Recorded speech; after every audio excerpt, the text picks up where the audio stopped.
He's talked to Putin, and Putin has more or less agreed, and Xi Jinping has said he's willing to talk too. I'm not sure Trump understands the connection between the AA defense budget and what he's talking about with regard to the now probably, I would guess, throw in cost overruns and everything. It's at least $2 trillion over the next few years that they're going to spend to modernize, securitize, and suretize our nuclear stockpile. I'm not sure he understands how that works. But some of it is going to have to come out of the defense budget because some of it's in the defense budget. And if we could stop that, Trump has figured that out, and more power to him in doing it. We need to set a date certain, have a summit, maybe have all three leaders there if Xi Jinping will come. I'm sure Putin has said that he will be willing to be there. And we have that summit in Geneva or whatever. We have a meeting and we talk about it. And then we put in experts, working parties, and all the paraphernalia that we did in the 90s, for example, when we were reducing by, yes, 50,000 nuclear warheads and delivery vehicles. And that's what they're talking about. They're talking about the warheads and the delivery vehicles, ballistic missiles, submarines, and bombers, and the bombs that go on them and warheads that go in them. So if we could get to doing this, would be a monumental achievement for Trump and a monumental achievement for the world, because these are dangerous weapons, and we're back again like we were in the Cold War in the middle of an arms race. We're trying to get modernization and numbers to surpass, get this, a combined arsenal of China and Moscow, thinking that's the only way we're going to be safe, is to match their numbers in combination. That's insanity. And it's also extremely expensive. So if you cut the nuclear stockpile, like he's saying, by 50%, even roughly 50%, you're saving a lot of money, which is, I'm sure, part of Putin's motivation, and probably Xi Jinping too. If he could stop his build out, which he is going to do now, if he could stop it, or maybe others have said, I think Chas Freeman said, you got to build up to equivalency with Moscow and Washington, and then he'll cut. Okay, that might sound good to a diplomat, but I think the economist in Xi Jinping would probably say, maybe I'll just build up to where you are going to be once you reach the 50%, because that would be a significant buildup, because the Chinese only have about 600, and we've got, each of us got close to 10,000, maybe 11,000 together, 6,000 in one, maybe 5,600 in the other, close to 11, 12,000 nuclear warriors. This would be a monumental achievement for Trump. And it would also help all three countries manage their finances better, because these are extremely expensive weapons. But the main thing is the danger. I mean, if we're talking about existential dangers to the human race, there are two looming right in front of us: nuclear weapons and climate. That's the final, that should be the final slaughter for Ukraine. But I don't blame Putin for not being interested in giving up anything that he's taken, and I wouldn't. But I don't think it's going to be palatable that he insists on territory that he hasn't taken. Now, if he wants to continue the war, if he wants to fulfill the B&D's prediction and continue the war endlessly until he has taken that territory, that's another matter altogether. But I think that's going to screw the pudding, so to speak, that we have developing now for finally putting an end to this conflict. And he's got a man, hopefully, in Donald Trump that wants to do the same thing he wants to do with that bigger objective. And I wouldn't take too many chances with that. So now Putin's got the shoe on his foot, as it were, but it's a really tight shoe. He's got to decide whether he wants to do that, brought with that additional pressure brought on him, because he's got some right wingers in Moscow who are pushing him to not accept anything except all the things that all of them want. And we're at a point where it's very delicate, but if Putin will come back responsibly, and if every American could listen to that, what was it, 53 minutes or something like that? If every American could listen to that and understand that fundamentally Sergei has a better grasp on all of this than almost anyone in the world, and he puts it out there so beautifully in terms of the data and the rationale, and it's all against us. All of it is against us. We have been the most duplicitous negotiators the most duplicitous supporters of Ukraine and a war. It's just unconscionable. But I wanted to rehearse a couple of things that he said because they're so important. And the parameters of that stop are pretty clear. Now, there's some things that have to be worked out, of course. Putin, for example, cannot demand, he can demand, but we cannot exceed to the demand that he have those portions of the oblasts he already mostly has that he doesn't have. He can't have land that he hasn't conquered.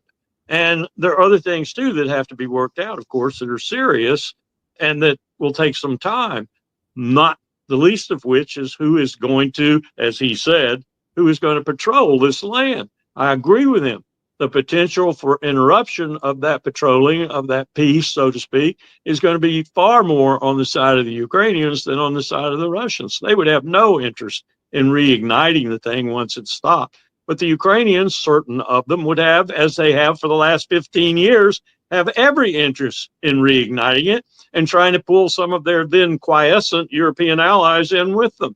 There are so many landmines buried in this supposedly moving now process that I'd be very concerned were I he that there's so many players on the other side that can muck it up. And we need to consolidate the sides, if you will.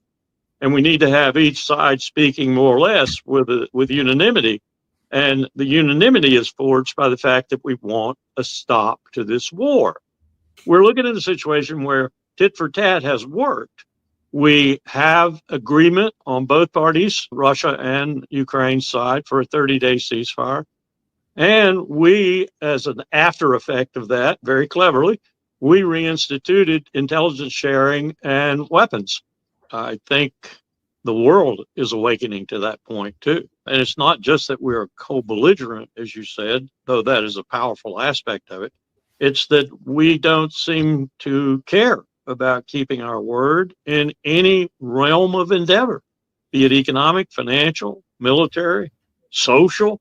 We just don't have the feeling that the hegemon of the world, the single pole of power, if you will, has to do that sort of thing. So we constantly violate our word. We constantly walk back on agreements we've said we were going to adhere to. Look at what we did to the nuclear weapons treaties, for example. And that's something that's very esoteric to most of the world because they don't know what they're looking at. They don't understand how dangerous these weapons are and how many there are and how we have destroyed all of the nuclear weapons treaties. The first thing he said was that Jens Stoltenberg, had emphasized upon his assumption of attorney generalship the defensive nature of NATO, and then almost immediately turned to China, as if NATO is going to do something about China. Then he cited the head of the BND saying war might end by 29 or 30. Where are you, Germany? Where in the hell are you, German intelligence service? And then he went on to say Ukraine is more vital to Russian security than Greenland is to the U.S. You think so, President Trump? And then he talked about toppling the statue of Catherine in Odessa. And what an affront to Putin that was, and to Sergei too, I would assert. But then he talked about the most important thing of all. And I want to make sure I get this across. We have the nuclear powers, Washington and Moscow, a special responsibility to humanity, a special responsibility. You bet we do. And this opening to reduce both stockpiles and maybe bring Xi Jinping in as well to just halt his build out is probably as important, if not ultimately more important, than settling the Ukraine war. It's my understanding, it may not be accurate, but it's my understanding that there was not that kind of opposition prior to the meeting in the Oval Office. That is to say, with some grudging acceptance, Putin might have let Zelensky eventually come sit at the table. But after that meeting in the Oval Office, and they saw Zelensky perform in front of the cameras, and I'm told that they played that several times, they then made up their minds that he was not going to darken the door of any negotiations that they would be a part of. And I can hardly blame them, especially Lavrov, who would see him, Lavrov, I should say, I keep saying his name wrong. And there needs to be a new leader. And that leader needs to be convinced that his mandate, and this is really frustrating, His mandate is what Zelensky says that his mandate was when he first was elected. And that was no war, neutrality, and no war. And then he got bribed out of that by the United States of America and by Europe. So we need somebody like that again, who's elected and elected on the platform of ending the war with the best possible deal for Ukraine, but realizing that there's going to have to be some concessions. That's the kind of leader that needs to be verified by an election and then sent to the talks. Zelensky has made himself into a uniform wearing warrior who cannot go back to Mufti and be a peacetime president. He simply can't. And that meeting in the Oval Office demonstrated it in spades. And Sergei and Vladimir saw that, and nope, no Zelensky. And then the Russians nor the U.S., I don't think, will have any objections to that person with that mandate, both from the people and from his own voices, his own words about ending the war. That kind of person will be a welcome at the peace table. Sergei would see Zelensky as being a spoiler. That is to say, you'd never get anything productive done because he would be constantly doing the kinds of things he was doing with Trump, even though people blame Trump for putting it out on the air, as it were. Still, Zelensky was part of that, and he played his part, and he played his part like I think Zelensky would play his part ultimately, were he with the Russians in peace negotiations. So I can see why they wouldn't want him there. I wouldn't want him there. If I were Trump, I wouldn't want him there. He's just a disruptive agent, and he does not, I think, anymore represent all of Ukraine. I think the real problem here, the real challenge, is not that Russia's going to attack other NATO countries like Biden claimed all the time and Blinken claimed all the time, or much of the American intelligentsia claims all the time. Oh my God, if we don't stop them in Ukraine, they'll be in Lithuania, Latvia, and Estonia next. That's bull. Putin has no intent on doing that. And he has no desire whatsoever to energize a reignition of NATO, if you will, and take them all on. He has no desire to do that. The problem's on the other side. So the violators are not going to be Russia. Russia's not going to attack Estonia or Latvia or Poland or any other place. It's going to be those countries irritated at the settlement that Trump might achieve, irritated at the fact that it was achieved over their head, and wanting to do something about that, and particularly people like Starmer, and I don't know about Merz yet. I don't think Merz is going to be able to put together a government that would support him if he did say he wanted to join Starmer and Macron ultimately and thwart the United States and keep the war going. But they will figure ways to foul this peace up. The problem is the people who want to keep this going because they hate Russians. They despise Russians. And they do not want the Russians in Europe. They do not want the Russians participating. They want the Russians to go away. They would prefer them to go on the other side of the Urals and all die. That's the way some of these people feel. That's the way Victoria Nuland felt. And this kind of hatred is difficult to deal with, especially if you want to bring the European architecture, security architecture, to include Russia. And I'm not so sure that Sullivan, Blinken, and Biden didn't feel that way too. It was very visceral with them.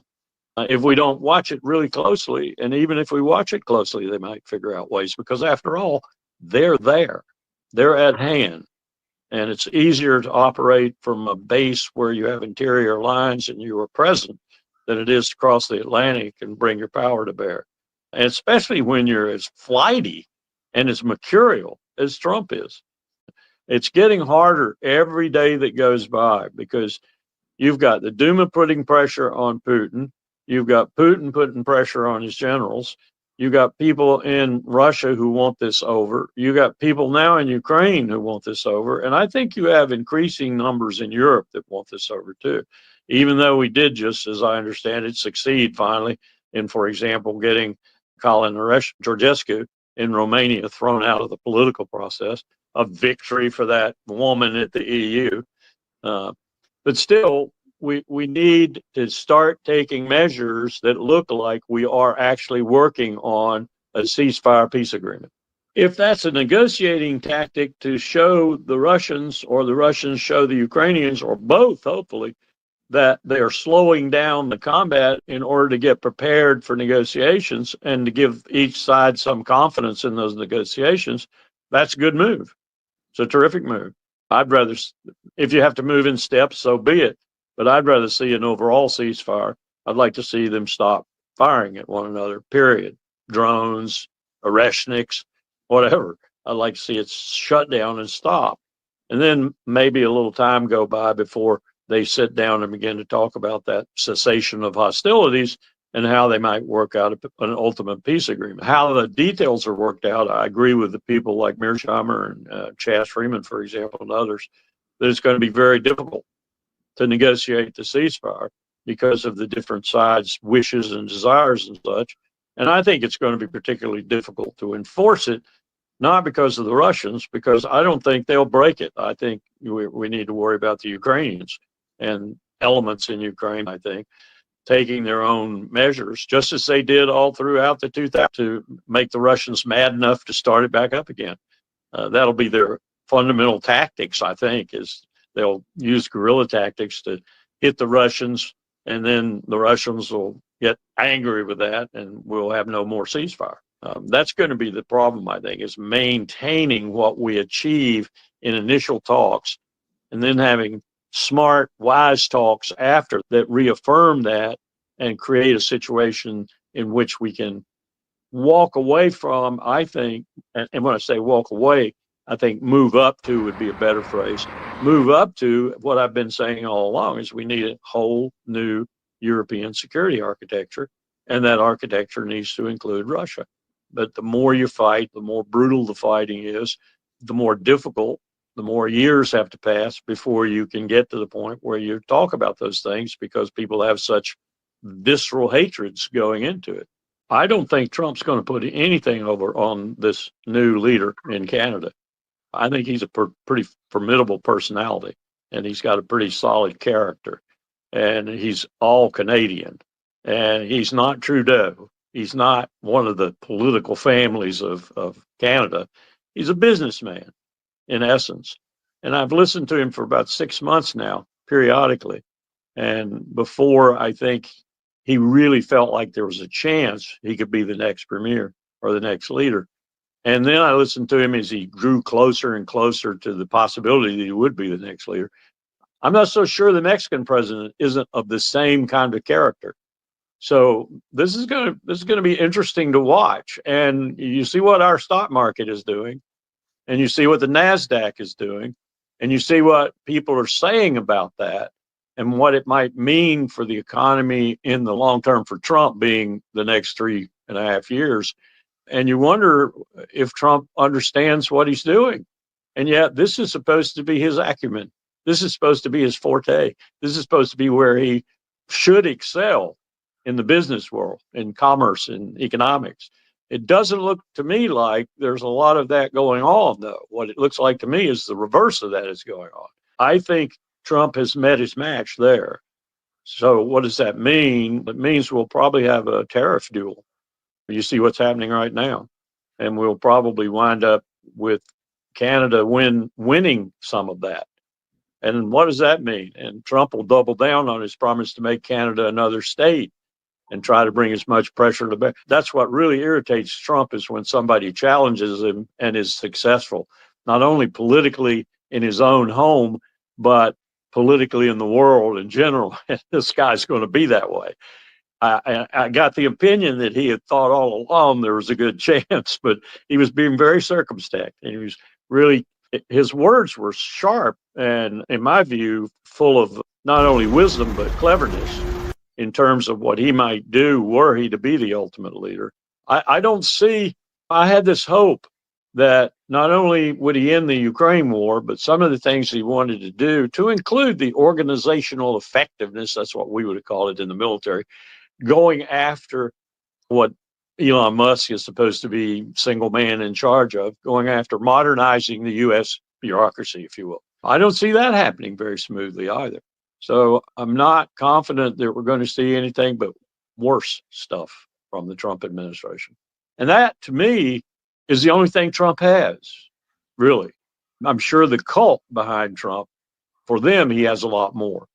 But for those people who flock to Trump, I think they're going to be disappointed pretty sharply, and that's going to reflect in the midterms. And what is Trump going to do when he loses big time in the midterms? We don't have any leaders. We have no leaders. We have no leaders in Europe, and we have no leaders in America. Not really. That even know what they're doing half the time. And they certainly aren't those kinds of leaders. It must mystify. Have you been watching any of this that Judge Napolitano and Larry Johnson and the group that went to Moscow?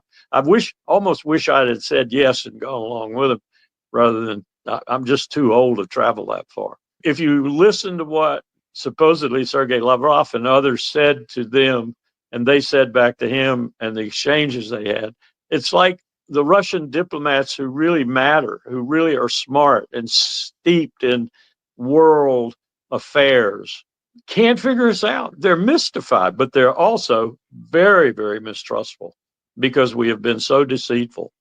I don't know how you patch that up. I really don't. And Trump is apparently aware of how bad the situation is and he wants to patch it up, or maybe it's just he wants to patch it up because he understands the economic factors at work here. I don't know. But he does not seem to have a real plan on how to do it. Stop the war, turn off the money, turn off the weapons, and that'll end everything. I'm sorry you've got a bunch of people in there that don't want to end everything, and they're called Europeans. And of course, Sergei could sit there and go chapter and verse, starting about 2003 or so. And he can, and as you get towards Ukraine, he can start giving you chapter and verse on what's happened and how we have been so deceitful and our allies have been so deceitful. And where did this come from? Where in hell did this come from? Because Kohl and Mitterrand and Gorbachev and Shevardnadze and Powell and H.W. Bush and Jim Baker, they got along fine. They got along fine because they were wise statesmen. They were wise diplomatists. They knew how to manipulate and use power smartly, wisely. They knew how to coat that power in diplomacy that worked. But it's the hardest thing in the world to convince a state, particularly a state possessed of the power that the empire still has, much of it residual, but still there and haunting the world.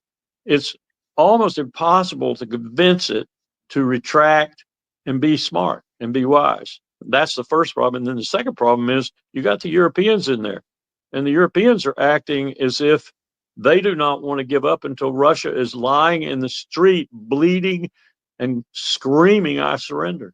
So what is going on in Syria? Are we just looking at the empire using its poodle to take as much territory from other people, many Palestinians, West Bank, Gaza, wherever, as possible before we bring the hammer down and cause everything to shut down?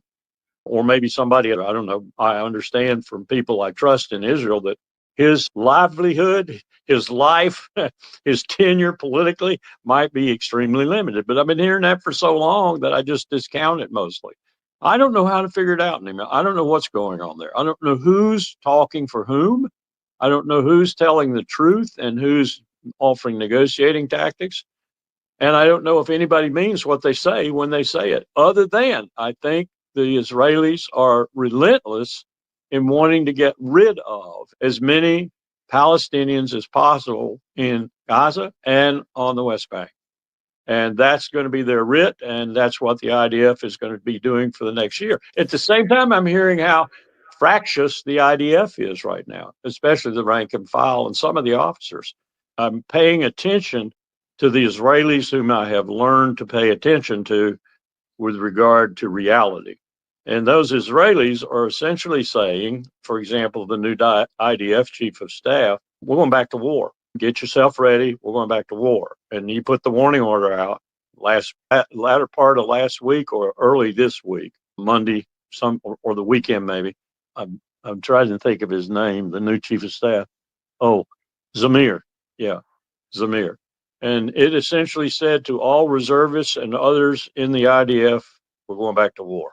And I guess Bowler was a principal conductor of this, and now he's in some disrepute in some channels. In others, he's being hailed as a breakthrough. But what did he break through to? Other than Hamas essentially saying we need a 5-year ceasefire or something like that, a big, long ceasefire, and you get all your hostages back and we get the prisoners we need back that we've told you we need. What does that mean? Does that mean Hamas is going to be welcomed back into Gaza as a part of the governing apparatus? I don't think so. Not with Netanyahu, or increasingly with Trump, nor increasingly with Rubio. Does that seem to be, and certainly not with excess, does that seem to be an eventuality? So I don't know what to figure out of this, where we're going. That sort of, maybe that's just a negotiating tactic, but I don't think so. I think they're fully intent on going back to war. On the other side, you have these talks initially really criticized by certain Knesset members and others of Netanyahu's ilk that were directly between the United States and Hamas. So I don't know who's hiding what from whom, and I don't know what the real purpose of all this is, other than I think Netanyahu's fully intent on continuing. And the Arabs are just, to me, like the Arabs most of the time are, feckless. And then you throw Syria into it, where we've got the government saying one thing. They have stopped all the Alawite and other Assad riser-uppers, the people who decided they were going to come out of the woodwork and contest the new government in Damascus. Word last night was they have stopped them. But Israel is still making their incursions, as I see it, and not being stopped in any way, fashion, or form by the provisional whatever government in Damascus. Israel's our attack dog in the Levant, and Israel wants Syria, or vast proportions of it, and lots of water, lots of dams, lots of lakes, lots of rivers. Have you seen Netanyahu on top of the mountain talking about what a wonderful place it is? A little bit cold, he said. The skiing resort, which was a skiing resort for all the aristocrats of that region, they own it now. Mount Hermon, they own it.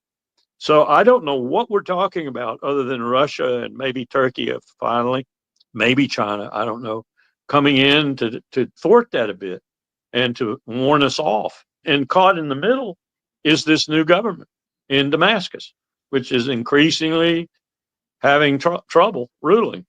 And they understand they're having trouble ruling, and I think they're beginning to understand why. They seem to be looking to Erdogan for more protection, and I think Erdogan is going to give them, but I don't know. They don't look at AIPAC as being the problem in the United States. They look at Washington as being the problem and Israel being an instrument of that problem. And that's the valid way to look at it. He's very happy with that ownership. He's not about to turn that loose. He's going to take more. He's going to take as much of Syria as we tell him to take. Russia knows that. China knows that. Turkey knows that. I can't believe they're so stupid that they don't know it. You got Iran, you got Russia with Iran, you got China in a sort of a pact with Russia, you got North Korea in a sort of a pact with Russia, you got the BRICS, you got Syria caught in the middle of the Arab world. They won't do anything of consequence themselves. They think they can buy every problem into resolution. And they proved that on 4 March, and they'll prove it again and again. We're going to let Israel do whatever Israel wants to do in the area until we tell Israel enough.